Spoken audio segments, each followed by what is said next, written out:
Arah pertarungan pemilihan gubernur Sulawesi Selatan 2024 sepertinya kian mengerucut.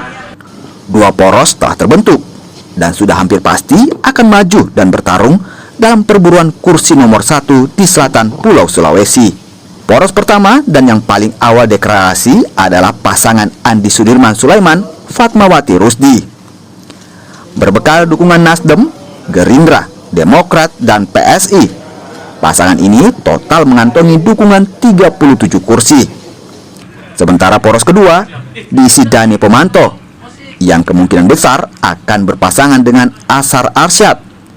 Pasangan ini mengantongi 23 kursi, gabungan dari koalisi PDIP, Hanura, P3, dan PKB.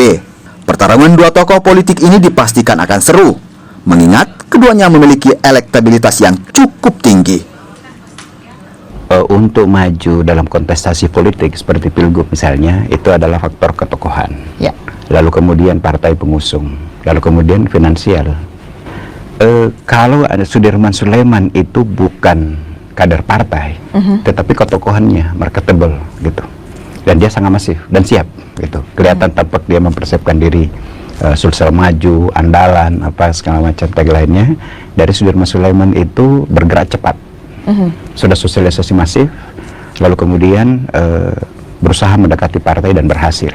Kemudian Pak Dhani tokoh politik yang sudah sangat berprestasi.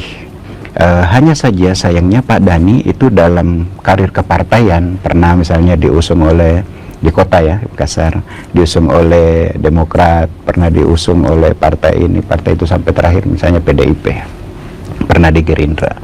Nah, Pak Dhani sekarang itu harus berusaha secepat mungkin mendapatkan misal Gerindra. Nah, Gerindra juga tidak sendiri, harus menambah partai lain misalnya PKB, Demokrat, dan lain sebagainya. Nah, kalau Pak Dhani mampu merangkul mendapatkan partai, maka dia akan menjadi rival terkuat untuk Sudirman Sulaiman gitu. Karena masing-masing ada pengalaman dari ketokohan, kinerjanya, jejaring politiknya. Meski sudah ada dua poros dalam pemilihan gubernur Sulawesi Selatan nantinya, namun kemungkinan poros baru atau ketiga masih terbuka untuk terbentuk. Sejumlah parpol nyatanya hingga kini belum memberikan rekomendasi usungan mereka. Sebut saja PKS, PAN, dan juga Golkar yang masih menunggu siapa jagoan mereka di Pilgub Sulawesi Selatan nanti. Tim Liputan, Kompas TV.